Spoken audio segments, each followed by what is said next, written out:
प्रिय छात्रों, हिंदी के इस शिक्षण सत्र में आपका हार्दिक स्वागत है। आज हम काव्य खंड के अंतर्गत महाकवि भूषण द्वारा रचित शिवा शौर्य शीर्षक कविता के द्वितीय भाग का अध्ययन करेंगे। प्रस्तुत पंक्तियों में कवि ने छत्रपति शिवाजी एवं उनकी सेना के प्रभाव का सुंदर चित्रण किया है। छंद देखें। बाने फहराने घहराने घंटा गजन के, नाही ठहराने राव राने देश देश के। नग भहराने ग्राम नगर पराने सुनि, बाजत निशाने शिव राजजू नरेश के। हाथिन के हौदा उकसाने कुंभ कुंजर के, भवन को भजाने अली छूटे लट केस के। दल के दरारन ते कमठ करारे फूटे, केरा के से पात बेहराने फन शेष के। कठिन शब्दों का अर्थ देखें। बाने, बाने मने झंडा ध्वज। घहराने बजने लगे, बजना, घहराना मने बजना। गजन मने हाथियों। ठहराने, ठहरा माने स्थिर रहना, ठहरना। राव रानी, राव एवं राणा यानी राजा महाराजा, तो राव रानी का अर्थ होगा राजा महाराजा। देश देश विभिन्न देशों के। नग माने पर्वत पहाड़। बहराने माने गिर पड़े, टूट गए। पराने भागने लगे, पराना माने भागना। बाजत माने बजना। निशाने माने नगाड़े, नगाड़ा। नरेश, नरेश माने राजा। हौदा, हाथी की पीठ पर रखा जाने वाला लकड़ी नुमा बक्सा जिस पर महावत बैठता है, उसे हौदा कहते हैं। उकसाने, उकसाने माने ढीला पड़ना, ऊपर की ओर उठना। कुंभ, यहाँ हाथी का मस्तक अर्थ होगा। कुंभ माने होता तो घड़ा है, लेकिन यहाँ हाथी का मस्तक होगा। कुंजर माने हाथी। भवन माने भ्रमर, भौरे। भजाने भागने, उड़ने। अली, अली माने सखी होता है। यहाँ सुंदरी के लिए यह शब्द प्रयुक्त किया गया है। छूटे माने छूटी हुई। लट, केस, केस माने बाल, लट माने लट यानी बालों की लट। दल, शिवाजी की सेना। दरारन माने दबाव, धक्का। कमठ, कमठ माने कछुआ। करारे, करार माने पीठ। फूटे माने फूटना या टूटना। केरा माने केला, पात माने पत्ता। बेहराने माने फट गए, बिखर गए। और शेष माने शेषनाग। व्याख्या देखें। महाकवि भूषण जी कहते हैं कि बाने फहराने घहराने घंटा गजन के, नाही ठहराने राव राने देश देश की।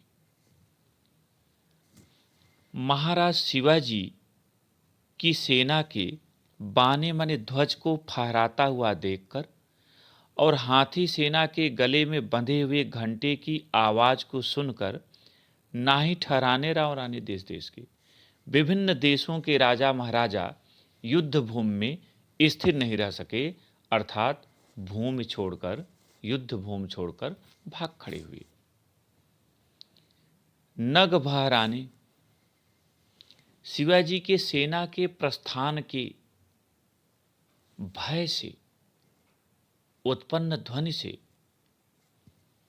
नग बहराने बड़े बड़े पर्वत गिर पड़े। ग्राम नगर पराने सुन, और विभिन्न गांव और नगरों में रहने वाले शत्रु पक्ष के लोग इस ध्वनि को सुनकर गांव और नगर को छोड़कर भागने लगे, भाग खड़े हुए। बाजत निशाने शिवराज नरेश के, महाराज शिवाजी की सेना के प्रस्थान के समय बाजत निशाने, बजाए जाने वाले नगाड़ों की आवाज़ को सुनकर नग बहराने बड़े बड़े पर्वत गिर पड़े और विभिन्न गांव और नगरों में रहने वाले शत्रु पक्ष के लोग अपने गांव और नगर को छोड़कर भागने लगे।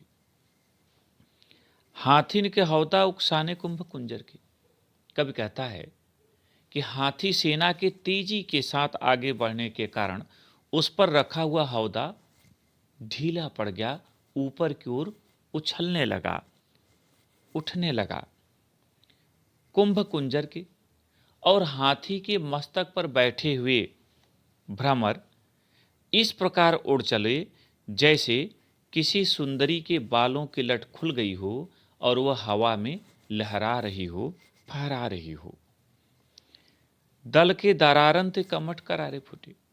ऐसी मान्यता है कि धरती को कछुए ने, और एक मान्यता यह भी है कि शेषनाग ने संभाल रखा है। कछुए ने अपनी पीठ पर और शेषनाग ने अपने फन पर।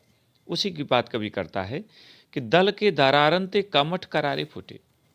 शिवाजी के सेना के दबाव से, चलने के कारण उससे होने वाले दबाव से, धक्कों से कछुए की पीठ टूट गई, फूट गई और केरा के से पात बहराने फंसे से, और शेषनाग के फन केला के पत्ते की तरह बिखर गए, फट गए। केला के पत्ते की विशेषता है कि अगर उस पर डंडा मार दें तो छोटे छोटे टुकड़ों में बिखर जाता है, एक साथ पूरा पूरा नहीं टूटता, पूरा छोटे छोटे टुकड़ों में बढ़ जाता है।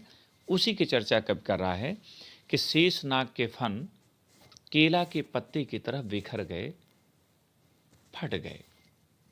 सारांश में अर्थ देख लें। महाकवि भूषण जी कहते हैं कि छत्रपति शिवाजी की सेना के ध्वज को फहराता हुआ देखकर और हाथी सेना के गले में बंधे हुए घंटे की आवाज़ को सुनकर विभिन्न देशों के राजा महाराजा युद्ध भूमि में स्थिर नहीं रह सके, अर्थात वे युद्ध भूमि को छोड़कर भाग खड़े हुए।